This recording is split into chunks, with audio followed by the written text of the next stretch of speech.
about $300, about, 4 essays, 3 mini video interviews, and 2 in-person interviews, and then the acceptance. This year I heard that they actually just did 1 interview, but with 2 people, which I don't know how that works, if it's different, but that was the rigor of my journey. Yeah, yeah. And so you made mention that the first time it didn't quite work out, but the second time it worked out. Do you know whether there's something specific that you did differently in your second application that you think might have tilted the table, or as you said, it's mainly because it was a cohort kind of decision, and this time around you were a good fit for the cohort? I think it might be the latter because, at the time, the person that interviewed me is a very powerful professor, by the way. He's been like Secretary of State Health or whatever. It's a very, Mm-hmm. very influential person in the Harvard community and in the US context, right? He's a Mm-hmm. powerhouse. I was very honored to meet him. But his question to me, based on my CV and my letter, was, what is the value of Harvard to you at this point in your life? What are you going to gain from this program? And clearly, the answer I gave him wasn't sufficient. He didn't think I was right for the cohort. Yeah. My takeaway was, are you saying I'm too qualified, or are you saying I don't know what you mean? But because in the second interview, the second year, I had left UNICEF I chose not to continue my career in Geneva, and I took up a role in as a fellow. I went from a staff member to Mm-hmm. a fellow at the African Development Bank in the office of the president. And so when I applied this time around, I had that experience, and I didn't even ask the president for a reference. Honestly, my Mm-hmm. reference was very it was just, I don't know, someone, I don't remember who. Yeah. Um, and so actually my profile looked stronger, right? Because I'd had more experience. And but this time I had 2 people who were just like, who are you? Like, because the questions are not, what do you know? They don't because they know everyone is smart. They've looked at your CV, they've looked at your transcripts, they've looked at who you are, they've looked at your social media. Like, they can get, things. But the questions that they ask is, who are you? And what can you bring to this program? And what potential remains untapped into? And the people that interviewed me this year, I felt like that year, I felt like they saw me. I felt like they understood my hunger. I felt like they really understood my story. And this is why, for anyone that doesn't get in, I keep saying, it's not you. Yeah. It's who you're connecting with. It literally is that person on the other side. Do they see me? Do they understand me? And if they do, are they going to fight for me versus you, right? Yeah. When you go into that room to make that decision. Yeah, Yeah. yeah. I think that's very true. There are instances where you see uh, candidates who are extremely have a extremely compelling story and a CV, and they apply one particular year, no offer. The next year they get a lot of offers. So as you said, it's not an indication that you're not good enough for the program. It's just that some of these small issues. All right. So did you consider applying to any other DRPH program, or in your research, uh, which DRPH programs were you considering? None. I like, when I was applying for my master's, I just applied to Oxford only. I Mm-hmm. remember going to, at the time, a very prominent mentor, and like, this is the only school I'm applying to, and she's like, who does that? Are you? Who would they say no? And I was like, yeah, yeah, yeah, it's the only school. And so for Harvard, the first year it was only Harvard I applied to, and I didn't get Mm-hmm. in. The second year, I started to look at the University of Toronto, because they just opened their. I think everyone should actually look at the University of Toronto. Okay. Um, they opened their DRPH program about 2 years ago, so it's new. Mm-hmm. Um, I think that they could be more generous with funding. I'm not Yeah. sure. So it's also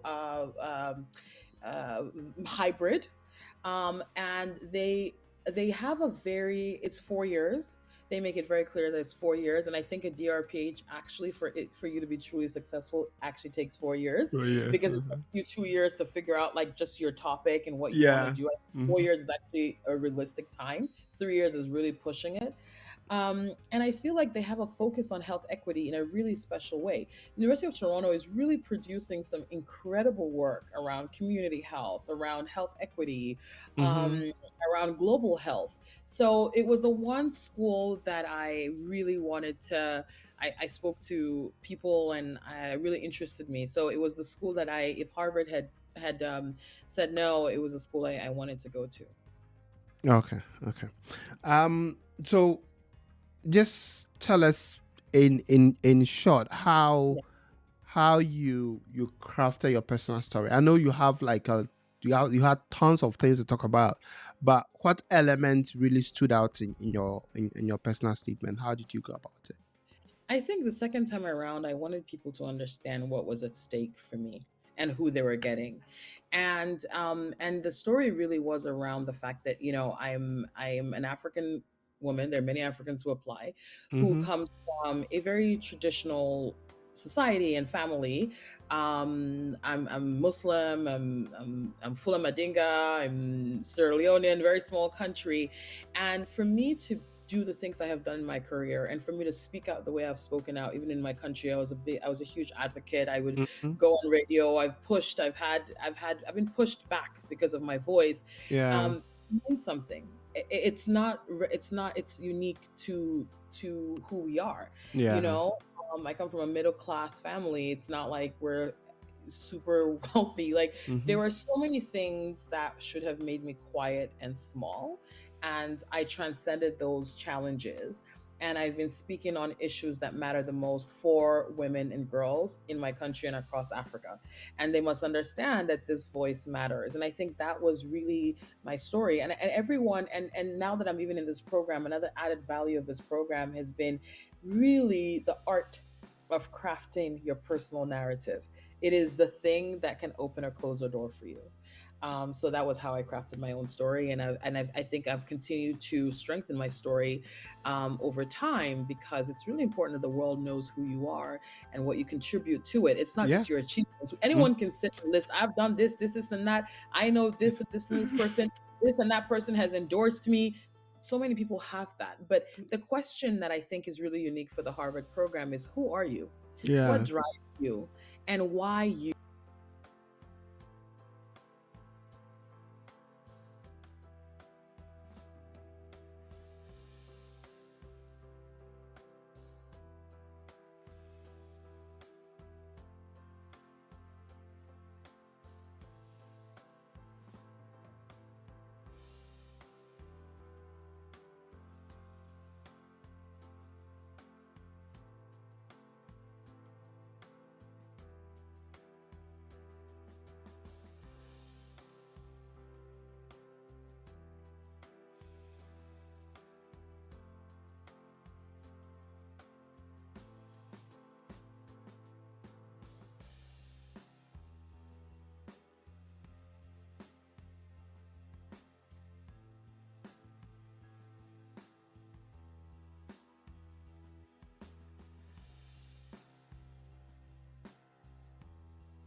So I know, like one of the hurdles, especially for international students, it's, I mean, for all applicants, is the interview process, and sometimes it can be really distressing, especially if you don't know what you're going up against.